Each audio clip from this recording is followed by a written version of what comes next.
ఈ రోజు కథ నీకు నేను రచించిన వారు శ్రీ విజయ్ దుర్గ గారు.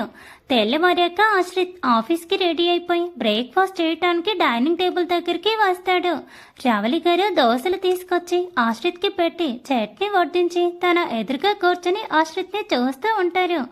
ఆశ్రిత్ రవలి గారి వైపు చూసి, ఏంటమ్మా అలా చూస్తున్నావు, నువ్వు బ్రేక్ఫాస్ట్ తినేయచ్చుగా అని అంటాడు.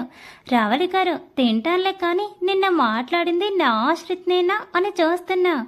ఆశ్రిత్ తింటూ, ఏమా నేనేమైనా తప్పుగా మాట్లాడానా? అంకుల్ అడగగానే పెళ్ళికి ఒప్పుకోలేదు, నేనేమైనా తప్పు చేశానా? రావలి గారు, లేదా శ్రీ, నువ్వు ఏమీ తప్పు మాట్లాడలేదు. ఇంకా చెప్పాలంటే చాలా చాలా బాగా మాట్లాడావు. ఒక అమ్మాయి గురించి ఇంత తక్కువ టైంలో ఇంతగా అర్థం చేసుకుంటావని నేను అస్సలు ఊహించలేదు. ఆశ్రిత్, ఇప్పుడే పెళ్లి చేసుకోవడం ఇష్టం లేదు అని కాదు, కానీ నేను శాన్వి ప్లేస్లో ఉండి ఆలోచించాను. ఆ సందర్భంలో తను ఏ విధంగా ఫీల్ అవుతుందో అనేది అర్థం చేసుకొని నేను అలా మాట్లాడాను. రవలి గారు, ఆశ్రిత్, నువ్వు నిన్న ఏదైతే మాట్లాడావో అది 100% నిజం. ఒక అమ్మాయి చక్కగా చదువుకొని తానేంటో నిరూపించుకునే స్థితికి వచ్చేసరికి ఇంట్లో పెళ్లి చేసేస్తారు. ఆ అమ్మాయి కోరికలు, ఆశలు తను సాధించాలనుకున్నది చేయకుండానే తన జీవితం మీద తన హక్కులను కోల్పోతుంది.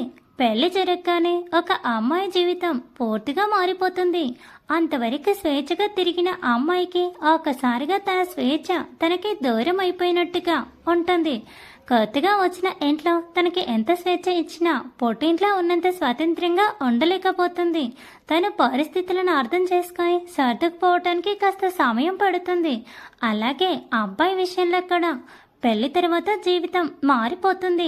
అంతవరకు ఆకతాయిగా సరదాగా ఉండే ఆ అబ్బాయిపై అమ్మాయి పూర్తి బాధ్యత తన మీద ఉంటుంది. తన కోసం తన ప్రపంచాన్ని, తల్లిదండ్రులను పుట్టి పెరిగిన ఇంటిని వదిలి వచ్చిన ఆ అమ్మాయిపై ఎక్కువ శ్రద్ధ వహించాల్సి వస్తుంది. ఆ కారణంగా వచ్చే ఇబ్బందులను ఎదుర్కొని అర్థం చేసుకోవటానికి సమయం పడుతుంది. కానీ నువ్వు ఇంకా నీపై బాధ్యతలు లేకపోయినా ఆ అమ్మాయి పూర్తి బాధ్యతను తీసుకొని ఆ అమ్మాయి స్థానంలో ఉండి ఆలోచించావు. నిజంగా చాలా మంచి ఆలోచన చేశావు. ఒకరిని ఒకరు అర్థం చేసుకోవాలి అని అంటూనే ఆ అమ్మాయి మనసుని పూర్తిగా అర్థం చేసుకుని తన మనసు కష్టపడకుండా ఆలోచించి పెళ్లి చేయమంటారా అని అడిగితే ఎగిరి గంతలు వేయకుండా ఆ అమ్మాయి మనసుకి, వ్యక్తిత్వానికి విలువనిచ్చి ఆ అమ్మాయి కుటుంబంలో నీ విలువను పెంచుకున్నావు. ఆశ్రిత్ ఇబ్బంది పడుతూ, ఏంటమ్మా పొద్దున్నే నాకు భజన కార్యక్రమం మొదలు పెట్టావు, ప్లీజ్ అలా మాట్లాడకు, నాకు చాలా ఇబ్బందిగా ఉంది. నువ్వు నేర్పిన సంస్కారమే కదా నా చేత అలా మాట్లాడించింది. ఇందులో నా గొప్పతనం ఏముంది? రవలి గారు సంతోషంగా, సరే సరే త్వరగా బ్రేక్ఫాస్ట్ కానివ్వు, నీ లంచ్ బాక్స్ రెడీ చేసేసాను. సాన్వికి ఈ బాక్స్ ఇవ్వు, బంగాళదుంప ఫ్రై అంటే తనకిష్టం, అందుకని చేశాను. ఆశ్రిత్, అంటే కోడలు రాకుండానే కోడలు ఇష్టాలు తెలుసుకుంటున్నావు. అదే కూర నీ కొడుకు కూడా ఇష్టం కదా. ఆశ్రీ, నీ కోసం చేశాను అని చెప్పొచ్చుగా. రావలి గారు, ఇక నుంచి నీ ఇష్టాలతో నాకు సంబంధం లేదు. నువ్వు నా కొడుకుకి కాదు, సాన్వినే నా కూతురు. నీకు ఇష్టం ఏమైనవి కావాలంటే వెళ్ళి మీ అత్తగారిని అడుగు. ఇక నుంచి నువ్వే వాళ్ళకి కొడుకువి. అల్లుడుగా కాక కొడుకులా మెలుగుతుంటే వాళ్ళకి కూతురికి పెళ్లి చేసి అత్తవారింటికి పంపేప్పుడు భయం పాత ఉండదు. ఆశ్రిత్ రవలి గారిని హాక్ చేసుకొని, థ్యాంక్స్ అమ్మా, నువ్వు చెప్పినట్టుగానే ఉంటాను, ఓకేనా, బాయ్, నేను ఆఫీస్కి బయలుదేరుతా. ఆశ్రిత్ రవలి గారు ఇచ్చిన లంచ్ బాక్స్లో అన్నీ సర్దుకొని ఆఫీస్కి స్టార్ట్ అవుతాడు. రవలి గారు వచ్చి ఆశ్రిత్ చేతిలో ఇంకో బాక్స్ పెడతారు. ఆశ్రిత్ అదేంటో అర్థం కాక చూస్తాడు. రవలి గారు కళ్ళతో ఓపెన్ చేయి అని సైగ చేస్తారు. బాక్స్ ఓపెన్ చేయగానే ఆశ్రిత్ పెదవులపై ఒక అందమైన చిరునవ్వు తలక్కున మెరుస్తుంది. రవలి గారి వైపు చూసి సిగ్గుపడుతూ బాక్స్ మూసేసి బాయ్ చెప్పి ఆఫీస్కి బయలుదేరుతాడు. ఆశ్రిత్ వెళ్ళగానే రవలి గారు లోపలికి వెళ్ళి తన డైలీ రొటీన్లో పడిపోతారు. ఆశ్రిత్ సరే సరే శాన్వి వాళ్ళ ఇంటికి వెళ్ళి బాయ్ కాపుతాడు. శాన్వికి కాల్ చేసి రమ్మని చెప్పాడు. శాన్వి ఆశ్రిత్ దగ్గరికి వచ్చి, ఎందుకు ఆశ్రిత్ నువ్వు రావడం, నేను వచ్చేస్తానుగా. ఆశ్రిత్ శాన్వి చేతిని తన చేతుల్లోకి తీసుకుని, నువ్వు రాలేవని కాదు, నిన్ను ఇంతకంటే ఎక్కువ మిస్ అవ్వటం నాకు ఇష్టం లేక, అర్థమైందా? బైక్ ఎక్కు, బయలుదేరుతాం అని చెప్పి తన చేతిలో బాక్స్ పెడతాడు. శాన్వికి ఆశ్రిత్ మాటలు కొత్తగా అనిపించి తన వైపు ప్రేమగా చూస్తూ ఆ బాక్స్ తీసుకుని బాక్స్ ఓపెన్ చేసి అందులోని పువ్వులను తన జడలో పెట్టుకుని వచ్చి ఆశ్రిత్ బైక్ పైన కూర్చుంది. ఆశ్రిత్ తానే చెరవగా శాన్వి చేతిని తీసుకుని తన భుజం పైన పెట్టుకుని బైక్ స్టార్ట్ చేసి ముందుకు పోనిచ్చాడు. షాక్ మీద షాక్ ఇస్తున్న ఆశ్రిత్ని శాన్వి కళ్ళు పెద్దవి చేసి చూస్తూ అమ్మో మొద్దబ్బాయి అనుకుంటే చాలా ముదిరిపోయాడే అనుకుంటుంది. ఇద్దరు ఆఫీస్కి చేరుకొని వాళ్ళ బ్లాక్కి వెళ్ళి వాళ్ళ వర్క్ స్టార్ట్ చేస్తారు. గౌతమ్కి వర్క్ కంటిన్యూగా చేయటం చాలా కష్టంగా అనిపిస్తుంది. చిన్న బ్రేక్ తీసుకుందామన్న ఆశ్రిత్ అస్సలు ఎక్స్క్యూజ్ చేయటం లేదు. వర్క్ టైంలో వర్క్ తప్ప వేరే యావిగేషన్ ఉండదు అనేది ఆశ్రిత్ పాలసీ. గౌతమ్ తనలో తానే ఏంటో ఈ ఆశ్రిత్ గాడు లవ్లో పడ్డా కూడా వీడ ఏ మార్పు లేదు. కాసేపు వదిలితే మేము కూడా ఏదో ఒకటి సెట్ చేసుకుంటాం కదా, ఎప్పుడు చూడు వర్క్ చేస్తూనే ఉండాలి అంట. ఏంటో వీడని గనుక్కుంటాడు. సురేష్కి గౌతమ్ గనుకుడు వినపడి ఎందుకురా అంత ఫ్రస్ట్రేట్ అవుతాం, వాడేమన్నా 24 గంటలు నీకు చేత వర్క్ చేస్తున్నాడా? లేదుగా, వర్క్ టైంలో మాత్రమే వర్క్ చేయమన్నాడు. త్వరగా కంప్లీట్ చేస్తే ఆ తర్వాత వాడు నిన్ను ఏమీ అనడు కదా, ఎందుకు ఊరికే వాడిని తిట్టుకుంటావు? గౌతమ్ మనసులోనే నీకేం తెలుసురా, ఆ లలిత అసలే కరోడా బ్యాచ్. సాన్విలా కాళ్ళతోనే చూసి ఒక పువ్వు వేస్తే పడిపోయేంత సాఫ్ట్ బ్యాచ్ కాదు. దీన్ని పడేయాలి అంటే నేను బాహుబలి మూవీకి రాజమౌళి వేసినన్ని స్కెచ్లు ప్లాన్లు వేయాలి. అప్పుడు కూడా ఇది నాకు పడుతుందని గ్యారంటీ లేదు. ఇలా తన ఆలోచనలు సాగిపోతూ ఉంటే ఒక్కసారిగా నెత్తి మీద ఏదో పడినట్టు అనిపించి తల పైకెత్తి చూస్తుంటాడు. తన వెనకే ఆశ్రిత్ నిలబడి ఉంటాడు. గౌతమ్కి ఆశ్రిత్ని చూడగానే గుండె గొంతులోకి వచ్చేస్తుంది. గుట్టకలు మింగుతూ నువ్వు వచ్చి ఎంతసేపు అయిందిరా అని భయంగా అడుగుతాడు. ఆశ్రిత్ కోపంగా గౌతమ్ని చూస్తూ తమరు గనుక్కోవటం మొదలు పెట్టినప్పటి నుంచి నీ వెనకే ఉన్నా తమరు గమనించలేదులే తమరి యొక్క ఫ్రస్ట్రేషన్లో అని వేటకారంగా అంటాడు. గౌతమ్ హిహి ఒక వెర్రి నవ్వు నవ్వుతూ సారీరా ఇంకెప్పుడు అలాగా అననే అని ఆశ్రిత్ని బతిమాలుతాడు. ఆశ్రిత్ సీరియస్గా వర్క్ టైంలో కాస్త ఈ వేషాలు తగ్గించుకుంటే బాగుంటుందిరా, లేదంటే తెలుసు కదా ఫ్రెండ్ అని కూడా చూడను. ముందు సీరియస్గా వర్క్ మీదే కాన్సన్ట్రేట్ చేయి. ఫ్రీ టైంలో నీ ఇష్టం వచ్చినట్టు ఏడు, నో ప్రాబ్లం. అంతేగాని వర్క్ టైంలో వేషాలు వేస్తాను అంటే మాత్రం ఊరుకునేదే లేదు. న్యూ జాయినింగ్ అయినా మనల్ని నమ్మి ఇంత పెద్ద ప్రాజెక్ట్ని మనకి అప్పచెప్పారు. మన మీద చాలా పెద్ద బాధ్యత ఉంది. ఈ ప్రాజెక్ట్ మనం సక్సెస్ చేస్తే మన ఫ్యూచర్ చాలా బాగుంటుంది. అది వదిలేసి అమ్మాయికి లైన్ వేసుకోవటానికి టైం లేదు అని ఏడుస్తావేంట్రా? నువ్వేదైనా సాధించి నువ్వు ప్రూవ్ చేసుకుంటే ఆ అమ్మాయిలు నీ వెనుక పడతారు. నువ్వేమీ కుక్కలా వాళ్ళ వెనుక తిరగవలసిన అవసరం లేదు. నువ్వు నిరూపించుకుంటే నీకు నచ్చిన అమ్మాయికి నువ్వు ప్రపోజ్ చేసినా ఇమీడియట్గా నిన్ను యాక్సెప్ట్ చేస్తుంది. ముందు నీ ఆలోచన మార్చి వర్క్ మీద దృష్టి పెట్టు అని సీరియస్గా చెప్పేసి తన వర్క్ ప్లేస్కి వెళ్ళిపోతాడు. ఆశ్రిత్ మాటలు విని సురేష్ తిక్క కుదిరింది పెదవకు. నేను ఎంత చెప్పినా వినడు, అంతేలే చెప్పేవాళ్ళు చెప్తేనే గాని ఎక్కదు. ఇక నుంచైనా వీడు వర్క్ మీద కాన్సన్ట్రేషన్ చేస్తే అదే 10,000 అని అనుకుంటూ తన వర్క్లో పడిపోతాడు. లంచ్ టైం అవటంతో అంతా కలిసి డైనింగ్ రూమ్కి వెళ్ళి లంచ్ చేయడానికి కూర్చుంటారు. ఈసారి ఫ్రెండ్స్ అంతా కలిసి ఒకే దగ్గర కూర్చుంటారు. ఆశ్రిత్ ఇచ్చిన క్లాస్కి గౌతమ్ ఇంకా మొహం మార్చుకునే ఉంటాడు. ఆశ్రిత్ సాన్వి పక్కనే కూర్చుంటారు. ఆశ్రిత్ వాళ్ళ అమ్మ ఇచ్చిన లంచ్ బాక్స్ సాన్వికి ఇస్తాడు. గౌతమ్కి ఆశ్రిత్ని ఏడిపించాలి అనిపిస్తుంది. అలా ఏడిపించైనా తన ఈగోని కొంచెమైనా సాటిస్ఫై చేసుకుందామని చూస్తాడు. ఆశ్రిత్ సాన్వికి బాక్స్ ఇచ్చే లోపల గౌతమ్ ఆ బాక్స్ లాక్కుంటాడు.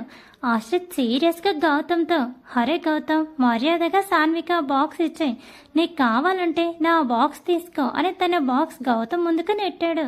గౌతమ్ తనలో తానే ఇదేదో ఈ ఆశ్రిత్ గాడిని బాగా ఏడిపించే విషయమే కాబట్టి నేను ఎక్కడా తగ్గకూడదు, బాగా ఏడిపించాలి ఫీడ్ని అని బాక్స్ ఓపెన్ చేస్తాడు. బాక్స్ ఓపెన్ చేసిన గౌతమ్కి అందులో గుమగుమలాడే ఆలూ ఫ్రై కనిపిస్తుంది. దాన్ని చూడగానే వావ్ ఆంటీ చేసిన ఆలూ ఫ్రై సూపర్ ఉంటుంది, చాన్నాళ్ళు అయింది టేస్ట్ చేసి అని పక్కన ఉన్న స్పూన్ తీసుకొని బాక్స్లో పెట్టాలనుకునే లోపే చేతిలో బాక్స్ ఉండదు. అయోమయంగా అందరి వైపు చూసి ఆఖరికి ఆశ్రిత్ వైపు చూశాడు. తన చేతిలో ఉండాల్సిన బాక్స్ ఆశ్రిత్ చేతిలో ఉంటుంది. గౌతమ్ కనుగుడ్లు పెద్దవి చేసి, ఇదేంటి నా చేతిలో ఉండాల్సిన బాక్స్ వీడెప్పుడు తీసుకున్నాడు? ఎంత స్పీడ్గా మెరుపు వేగంతో నాకే తెలియకుండా నా చేతిలో బాక్స్ తీసుకున్నాడు ఏంటి? ఒకవేళ లాబ్లో పడితే సూపర్ మ్యాన్ అయిపోతారా ఏంటి? సూపర్ పవర్స్ వచ్చేస్తాయా అని ఆలోచిస్తూ ఒకసారి ఇమాజినేషన్లోకి వెళ్ళి ఆశ్రిత్ని సూపర్ మ్యాన్గా ఊహించుకున్నాడు. ఆశ్రిత్ శాన్విని ఎత్తుకొని ఆకాశంలో తిరుగుతూ శాన్వి కోరిందల్లా చేతిని గాలిలో ఊపగానే తన చేతిలోకి ప్రత్యక్షమవుతున్నట్టు ఊహించుకుంటాడు. ఆశ్రిత్ పక్కనే దీనంగా నిలబడి, శాన్వి కంటే ముందు నేనే కదరా నీకు ఫ్రెండ్, మరి నాకేమైనా ఇవ్వరా అని అడుగుతుంటాడు. గౌతమ్ పక్కనున్న సురేష్కి గౌతమ్ ఏం మాట్లాడుతున్నాడో అర్థం కాక కళ్ళు మూసుకొని చేతులు చాపి ఏదేదో పిచ్చి పిచ్చిగా మాట్లాడుతున్న గౌతమ్ని నెత్తి మీద గట్టిగా ఒకటి కడతాడు.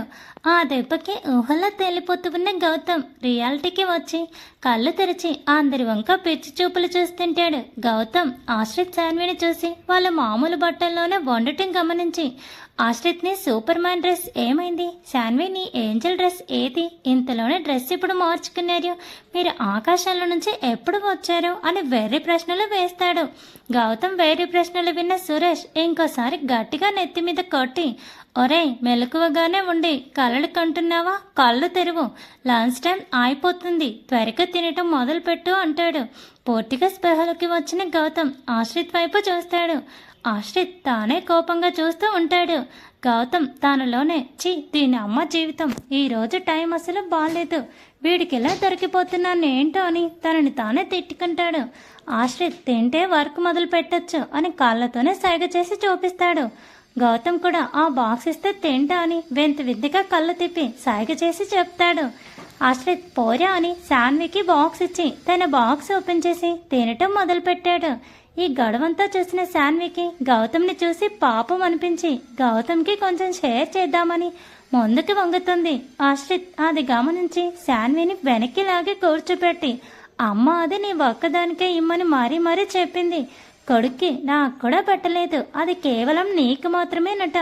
ఒక్కసారి నా బాక్స్ చూడు, నాకు పప్పు మామిడికాయ దొండకాయ మసాలా కర్రీ మాత్రమే పెట్టింది, దాన్ని బట్టి నీకు తెలియట్లేదు ఆ అమ్మ కేవలం నీకోసమే పెట్టిందని. ఆ మాటకి శాన్వి అందంగా నవ్వి ఆ కర్రీ తనకు మాత్రమే వడ్డించుకొని తాను తెచ్చిన వంకాయ కర్రీ అందరికీ షేర్ చేసింది. ఆశ్రిత్ మాటలు విన్న గౌతమ్కి మళ్ళీ అనుమానం స్టార్ట్ అయిపోయింది.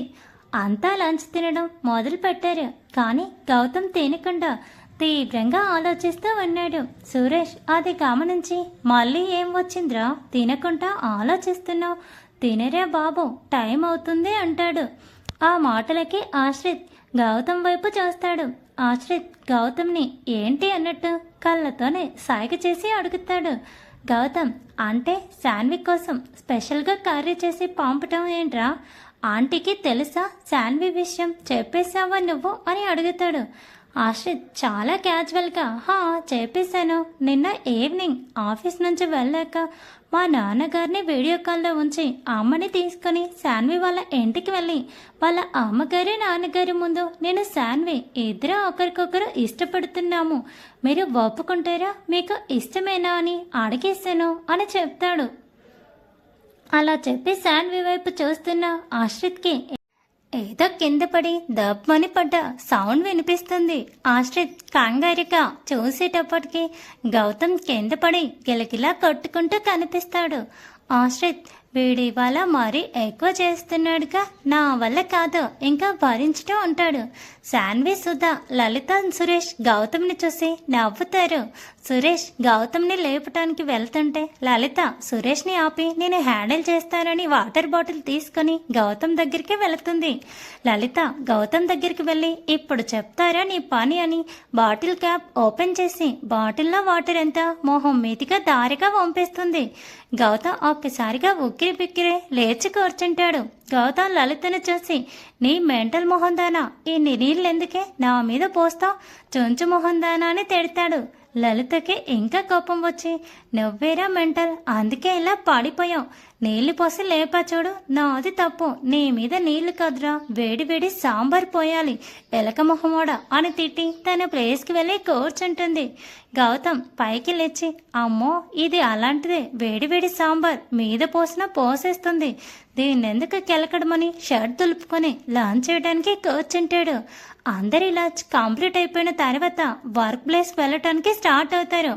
గౌతమ్ లలిత వైపు కోపంగా చూస్తూ ఆశ్రిత్తో క్యూట్ ఫేస్ పెట్టుకొని, ఆశ్రిత్ బాబు నా షర్ట్ బాగా తడిచిపోయింది కదా, ఈ తాడి బట్టలతో సిస్టమ్ దగ్గర వర్క్ చేస్తే బాగోదు, అందుకే నేను ఇక్కడే ఈవినింగ్ వరకు ఉండి రెస్ట్ తీసుకొని అదే షర్ట్ ఆరబెట్టుకొని అప్పుడు వచ్చి వర్క్ మొదలు పెడతాను, లేదంటే వర్క్ రేపు కంప్లీట్ చేస్తాను, ఓకేనా అని క్యూట్గా అడుగుతాడు. ఆశ్రిత్ కూడా అంతే క్యూట్గా, అలాగే గౌతమ్ బాబు, ఇప్పుడు మేము అందరం వెళ్ళిపోతాం కదా, అప్పుడు నువ్వు నీ షర్ట్ తీసేసి వాష్రూమ్లో ఉన్న హ్యాండ్ డ్రయర్ దగ్గర షర్ట్ని బాగా ఆరబెట్టుకుని 10 నిమిషాలు వచ్చి వర్క్ స్టార్ట్ చేస్తావంట, ఓకేనా, బాయ్ అని ఆశ్రిత్ నవ్వుకుంటూ డైనింగ్ నుంచి వెళ్ళిపోతాడు.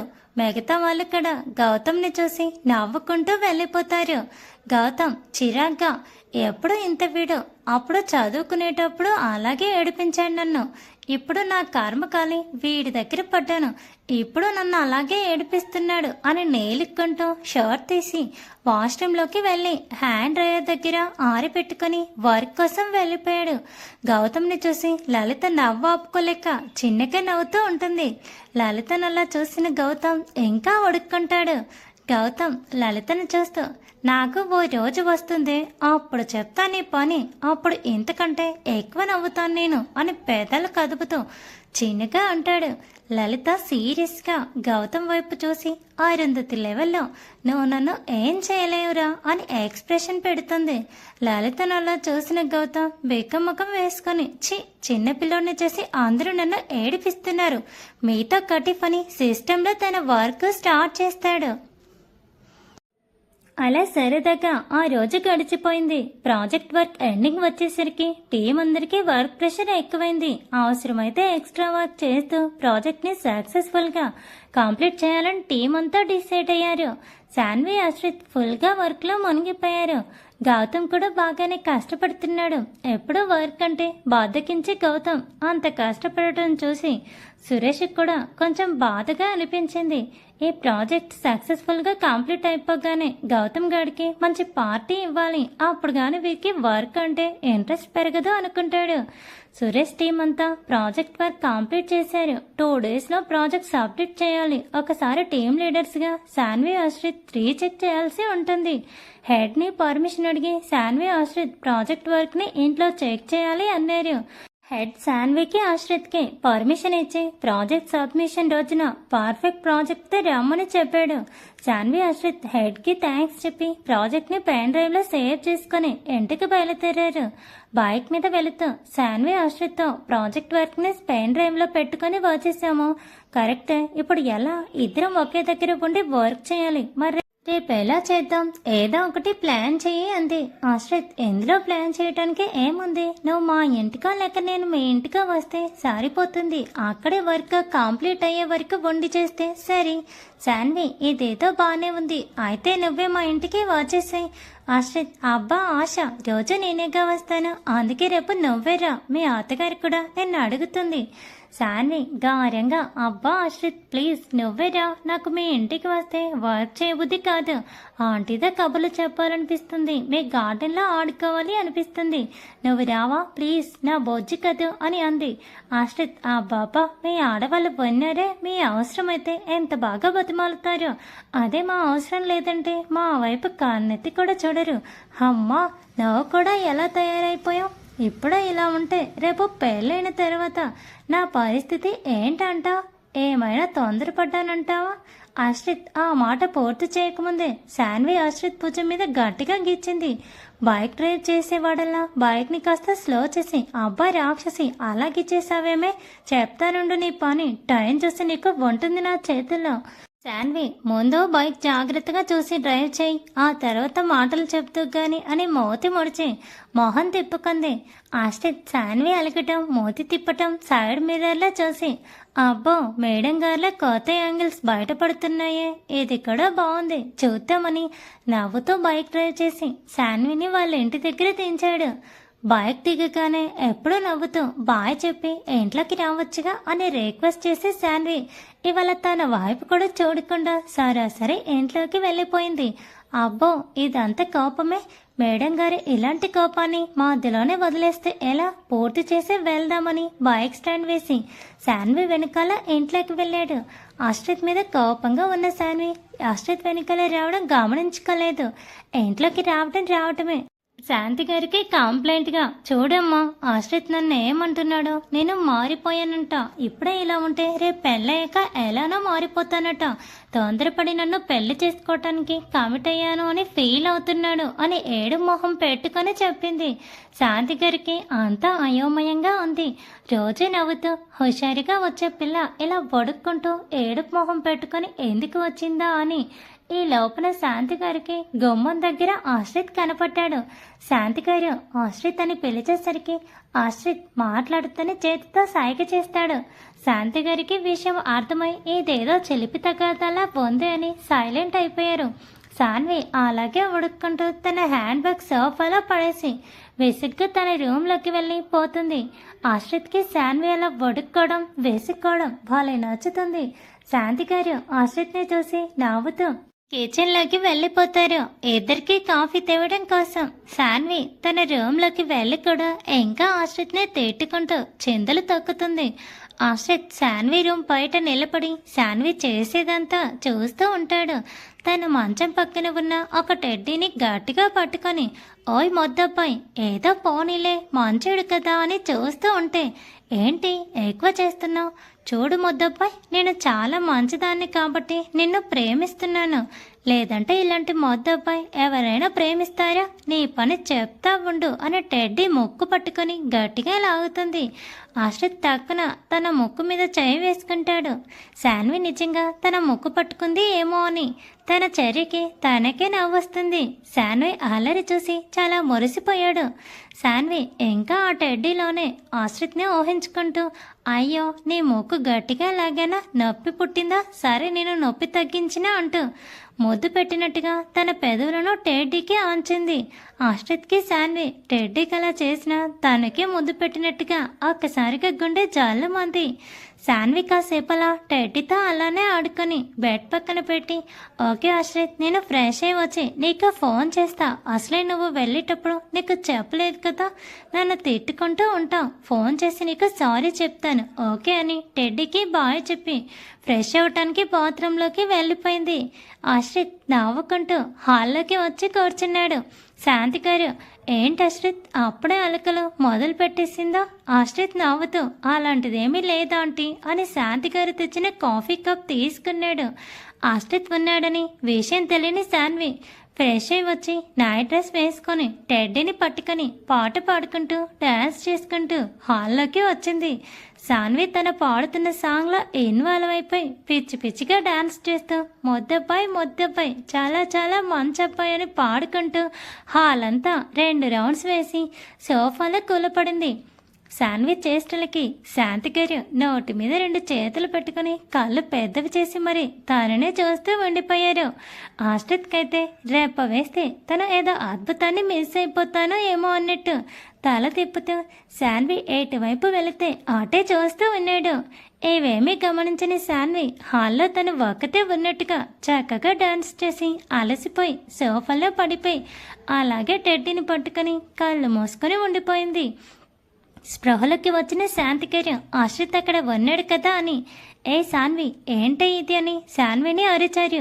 శాన్వి కళ్ళు మూసుకొని ఏమైందమ్మా అని సమాధానం ఇచ్చింది. శాంతిగారు ఎప్పుడూ లేనిది ఈ పాటలేంటి, డాన్స్ ఏంటి, అసలు నువ్వు స్పృహలోనే ఉన్నావా. శాన్వి కొంచెం మత్తిగా టెడ్డీని గట్టిగా హత్తుకుంటూ చాలా బాగున్నాను అని చెప్పింది. శాంతిగారు కంగారుగా ఆశ్రిత్ వైపు చూశారు. అప్పటికే ఆశ్రిత్ సోఫాలో పడి పొట్ట పట్టుకుని నవ్వుతూ ఉన్నాడు. అంతకంతకు నవ్వు పెరుగుతూ తనకి ఆపుకోలేక గట్టిగా పైకే నవ్వేశాడు. శాన్వికి ఇదేంటి మా అమ్మ వాయిస్ ఎలా మారిపోయింది అని కళ్ళు తెరిచి శాంతి గారు ఉన్న వైపు చూస్తుంది. శాంతి గారు తన వైపే కళ్ళు పెద్దవి చేసి చూస్తూ ఉన్నారు. శాన్వి తనలో అదేంటి అమ్మ నవ్వటం లేదు, మరి సౌండ్ ఎక్కడి నుంచి వస్తుంది అని శాంతి గారి వైపు చూసి కళ్ళెగిరేస్తుంది. శాంతి గారి కూడా కళ్ళతోనే అటు చూడు అని శాన్వికి వెనక పక్కగా వైపు ఉన్న సోఫా వైపు చూపించారు. శాన్వికి అర్థం కాక మన ఇంట్లో ఎవరబ్బా అనుకుంటూ తల తిప్పి చూసింది. సోఫాలో పడి పొట్టు పట్టుకుని పిచ్చి పిచ్చిగా నవ్వుతున్న ఆశ్రిత్ని చూసి కళ్ళు పెద్దవి చేసి నోటికి అడ్డంగా 2 చేతులు పెట్టుకుని బొమ్మలా బిగుసుకుపోయింది. ఆశ్రిత్ కాసేపటికి తన నవ్వును కంట్రోల్ చేసుకుని సోఫాలో సరిగ్గా కూర్చున్నాడు. అప్పటి వరకు కామ్గా ఉన్న శాంతి గారు కూడా నవ్వు నాపుకోలేక గట్టిగా నవ్వుతారు. ఆశ్రిత్ అక్కడ ఉండటంతోనే తనను చూసి బిక్క చచ్చిపోయిన శాన్వికి వాళ్ళ అమ్మ కూడా నవ్వేసరికి పిచ్చి కోపం వచ్చేసింది. శాంతి గారు నవ్వేసరికి ఆశ్రిత్కి కూడా మళ్ళీ నవ్వు వచ్చేసింది. అలా నవ్వుతూ శాన్వి వైపు చూస్తాడు. అప్పటికే కోపంగా ఉన్న శాన్వికి మొక్కు ఎర్రగా చెర్రీ పండులా అయిపోయింది. శాన్విని అలా చూసి భలే మొద్దుగా అనిపిస్తుంది ఆశ్రిత్కి. ఆశ్రిత్ చూపుకి శాన్వికి ఇంకా కోపం ఎక్కువై తన చేతిలో ఉన్న టెడ్డీని ఆశ్రిత్ మీదకి గట్టిగా విసిరి తన గదిలోకి వెళ్ళిపోతుంది. శాంతి గారు ఎంత పిలుస్తున్నా ఆగకుండా కోపంగా తన గదిలోకి వెళ్ళిపోతుంది. ఆశ్రిత్ శాన్వి విసిరిన టెడ్డీని క్యాచ్ పట్టుకుని శాన్వి వెళ్ళిన వైపే చూస్తూ ఉంటాడు. శాంతి గారు ఒక నిట్టూర్పు విడిచి, బాబు ఆశ్రిత్ నీకు పెళ్లికి ముందే కష్టాలు మొదలయ్యాయి, వెళ్ళి మీ ఆవిడ అలక తీర్చావు. ఆశ్రిత్ ఆయోమయంగా ఆంటీ నేనా అన్నట్టు శాంతి గారి వైపు చూస్తాడు. శాంతి గారు తప్పదు బాబు, ఇప్పుడు ఆ అలకని నువ్వు మాత్రమే తీర్చగలవు. నీకు నేను పర్మిషన్ ఇస్తున్నాను. శాన్వి రూమ్కి వెళ్ళి అలక తీర్చి తీసుకొనిరా. నేను మీకోసం ఈ లోపల పాకోడీలు చేసి తీసుకువస్తాను. ఆశ్రిత్ నవ్వుతూ సరే ఆంటీ అని తన చేతిలో టెడ్డీని పట్టుకొని శాన్వి రూమ్ దగ్గరికి వస్తాడు. శాన్వి రూమ్ ముందు నిలబడి తలుపు తెరిచి ఉండటంతో ఒకసారికి లోపలికి తొంగి చూస్తాడు. శాన్వి తన బెడ్పై కూర్చుని కోపంగా గోళ్లు కొరుకుతూ బిత్తరి చూపులు చూస్తూ ఉంటుంది. ఆశ్రిత్ ఉన్నాడని తెలియక పాట పాడుతూ డాన్స్ చేస్తూ తనకు ఎదురుపడినందుకు లోపల సిగ్గుపడుతూ తనను చూసి అలా పడి నవ్వినందుకు కోపం, ఈ 2 ఫీలింగ్స్ మిస్ అయి గులాబీ రాగులా ఉండే తన మొహం ఎర్ర టమాటో పండులా అయిపోయింది. శాన్విని అలా చూస్తుంటే ఆశ్రిత్ మనసు కంట్రోల్ తప్పుతుంది. శాంతి గారు పర్మిషన్ ఇవ్వటంతో శాన్వి రూమ్లోకి ఎంటర్ అయి రూమ్ డోర్ లైట్గా దగ్గరికి వేస్తాడు. సైలెంట్గా వచ్చి శాన్వికి ఆపోజిట్లో ఉన్న చైర్లో కూర్చుంటాడు. ఆశ్రిత్ తన రూమ్లోకి వస్తాడని ఎక్స్పెక్ట్ చేయని శాన్వి షాకింగ్గా తాను వైపే చూస్తుంటుంది.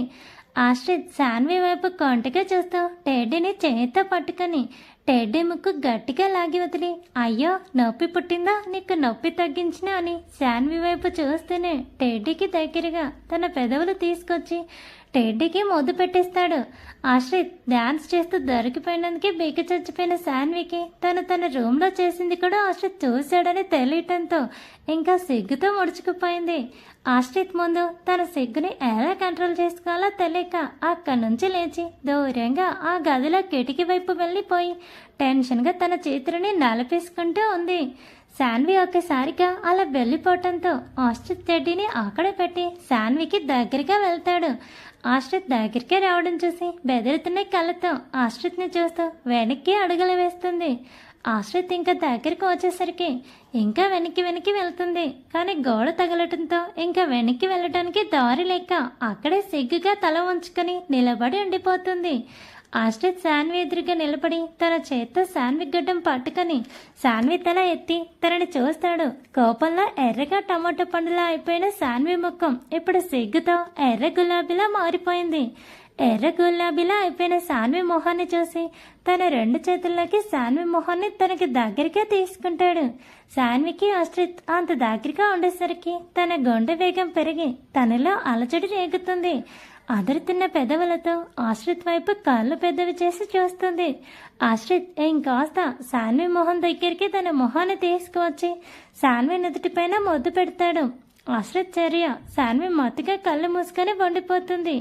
ఆశ్రిత్ శాన్వి 2 కళ్ళపైన ముద్దలు పెడతాడు. శాన్వికి ఆశ్రిత్ అలా చేయటం వల్ల తన బొగ్గలు కెంపులు అవుతాయి. ఆశ్రిత్ శాన్వి బుగ్గలు చూడగానే ఇంకా తనని రెచ్చగొట్టినట్టుగా తనని రెండు బుగ్గలపైన గట్టిగా అదిమి ముద్దులు పెడతాడు. శాన్వికి తన గుండె వేగం అంతకంతకు పెరిగిపోవటంతో ఇక తాటుకోలేక ఆశ్రిత్ని దూరంగా తోసేస్తుంది. శాన్వి సడన్ గా తనను అలా తోసేయటంతో ఆశ్రిత్ వెనక్కి తులిపడి నిలదొక్కుని రెండు చేతులు కట్టుకొని తన వైపు చూస్తాడు. శాన్వి సిగ్గుతో రెండు చేతులతో తన మొహాన్ని మోసుకుంటుంది. ఆశ్రిత్ శాన్వితో ఇప్పుడు కూడా ఈ అబ్బాయి మొద్దబ్బాయా అని కంటిగా అడుగుతాడు. శాన్వి సిగ్గుపడుతూ అందంగా నవ్వుతూ చీపో ఆశ్రిత్, నీకు అసలు సిగ్గే లేదు అని తనను ఇంకా దూరంగా నెట్టిస్తుంది. ఆశ్రిత్ నవ్వుతూ నువ్వింకా ఇలానే సిగ్గుపడుతూ నీ మొహాన్ని ఇంకా ఎర్ర గులాబీలు పోయిస్తే నాకు అలానే ముద్దొస్తున్నావు, అప్పుడు ఇలానే నీకు ముద్దు పెట్టాలి అనిపిస్తుంది. శాన్వి తనని తాను కంట్రోల్ చేసుకోవడానికి శత విధాలా ప్రయత్నిస్తుంది. కానీ ఆశ్రిత్ ముందు తన సిగ్గుని దాచుకోలేక ఓడిపోతుంది. ఆశ్రిత్కి శాన్విని ఇంకా ఇబ్బంది పెట్టడం ఇష్టం లేక తన గదిలో నుంచి బయటికి వెళ్ళటానికి డోర్ వరకు వచ్చేస్తాడు. కానీ ఆశ్రిత్కి శాన్విని వదిలి వెళ్ళాలి అనిపించదు. వెంటనే స్పీడ్గా వెనుతిరిగి శాన్వి దగ్గరికి పరికిన వచ్చి తనని గట్టిగా హత్తుకున్నాడు. వెళ్ళిపోతాడనుకున్న ఆశ్రిత్ సడన్ గా అలా వచ్చి తనను హత్తుకునేసరికి ఊపిరి ఆగినట్టుగా అయిపోయి కొయ్యబారిపోతుంది. తనకు తెలియకుండానే ఆశ్రిత్ చుట్టూ తన చేతులని బిగిస్తుంది. కాసేపు ఇద్దరు అలానే లోకాన్ని మరిచి ఒకరి కాగుల్లో ఒకరు వండిపోతారు. కాసేపటికి ఆశ్రిత్ శాన్విని వదిలి దూరం జరిగి శాన్వి ముఖాన్ని తన చేతిలోకి తీసుకుని మళ్ళీ ఒకసారి తన నుదుటిపైన ముద్దు పెట్టి ఐ లవ్ యూ శాన్వి అని చెప్పి శాన్విని వదిలి స్పీడ్గా హాల్లోకి వెళ్ళి కూర్చుంటాడు. ఆశ్రిత్ వెళ్ళిపోయాక శాన్వి గట్టిగా ఊపిరి తీసుకొని వదిలి అలాగే బెడ్ మీద కాసేపు పడుకొని ఉండిపోతుంది. ఆశ్రిత్ ఇంకా ఇంట్లోనే ఉండటం లేదో అని అనుమానం వచ్చి నైట్ డ్రెస్తో ఆశ్రిత్ ముందుకి వెళ్ళటానికి సిగ్గు అనిపించింది. డ్రెస్ మార్చుకొని హాల్లోకి వస్తుంది. డ్రెస్ మార్చుకొని శాన్వి హాల్లోకి రాగానే ఆశ్రిత్ అక్కడ సోఫాలో కూర్చొని కనిపిస్తాడు. ఆశ్రిత్ వైపు ఒకసారి చూసి సిగ్గుపడి ఆశ్రిత్ దగ్గరికి కాకుండా శాంతి గారి కోసమని కిచెన్లోకి వెళ్ళిపోతుంది. శాంతి గారి శాన్విని చూసి తన మొహంలోని తేడాన్ని గమనించి చిన్నగా నవ్వుతూ ఏంటి శాన్వి, పెళ్లి కాకుండానే నా అల్లుడిపై అలక పోతున్నావు, ఇప్పటి నుంచి నా అల్లుడు నీ అలకలు తీరుస్తూ ఉండాలా అని కొంటిగా అడుగుతారు. శాన్వి ఇంకాస్త సిగ్గుపడుతూ పోమ్మా నువ్వు నీ అల్లుడు అని కిచెన్లో నుంచి వెళ్ళిపోబోతుంది. శాంతి గారే వెళుతున్న శాన్వి నాపి పోతాను నేను పోతానో లేక నిన్నే పంపిస్తాను, ఇంకోసారి నా అల్లుడి మీద అలిగేవో అంటే చూడు, వెంటనే నా అల్లుడి చేత నీ మెడలో 3 ముళ్ళు వేయించి నా అల్లుడితో పాటు నిన్ను పంపించేస్తాను, జాగ్రత్త. ఇదిగో ఈ పకోడీ ప్లేట్ తీసుకెళ్ళి నీ ఆశ్రిత్కి ఇచ్చి నువ్వు కూడా తిను అని నొక్కి పలుకుతూ నాన్నగారి వచ్చే టైం అయింది, నాన్నగారికి కూడా పకోడీ రెడీ చేసి ఉంచుతాను, మీరు తింటూ ఉండండి అని చెబుతారు. శాంతిగారి చేతుల నుంచి పకోడీ ప్లేట్ తీసుకొని అబ్బా మళ్ళీ ఆశ్రిత్కి ఎదురుగా వెళ్ళేలా ఇప్పటికే సిగ్గుతో చచ్చిపోతున్నాను, ఏంటో ఈ రోజు అసలు బాగాలేదు, ఆశ్రిత్కి అడ్డంగా దొరికిపోయానని పకోడీ ప్లేట్ తీసుకొని ఆశ్రిత్ ముందుకు వెళ్ళి నిలబడి తన చేతిలో పకోడీల ప్లేట్ తన ముందు ఉంచుతుంది. ఆశ్రిత్ కంటిగా శాన్విని చూస్తూ నేను తీసుకున్నట్టుగా చేతులు కట్టుకుని కూర్చొని నోరు తెరిచి నాకు తినిపించు అని కళ్ళతో సైగ చేస్తాడు. ఆశ్రిత్ సైగలకి శాన్వి ఆశ్చర్యంతో కళ్ళు నోరు తెరిచి అలా వండిపోతుంది. శాన్వి తన మనసులో వామ్మో అనవసరంగా మొద్దబ్బాయి అని పాట పాడుతూ దొరికిపోయాను, నన్ను ఫుల్గా ఆడేసుకుంటున్నాడుగా అనుకుని ఆశ్రిత్ వడిలో పకోడీ ప్లేట్ పెట్టేసి ఆశ్రిత్కి దూరంగా వెళ్ళి కూర్చొని తను తినటం మొదలు పెడుతుంది. ఆశ్రిత్ ఇలా అయితే నేను తినను అన్నట్టుగా తల అడ్డంగా ఊపి చేతులు కట్టుకొని మొహం తిప్పుకొని కూర్చుంటాడు. శాన్వి చేసింది చాలు, ఇప్పటికే చాలా ఎక్కువ చేసావు, కామ్గా తిను అని సైగ చేస్తుంది. ఆశ్రిత్ నాకేమీ వద్దు అని మూతి తిప్పుతాడు. ఆశ్రిత్ అలా చేసేసరికి శాన్వికి ఒక్కసారిగా నవ్వొస్తుంది. నవ్వాపుకోలేక పకోడీ ప్లేట్ పక్కన పెట్టి మరి పడి నవ్వుతుంది. ఆశ్రిత్ శాన్వి అలా నవ్వటంతో శాన్విని చూస్తూ తినడం స్టార్ట్ చేస్తాడు. Thanks for watching. Please subscribe my channel for more videos.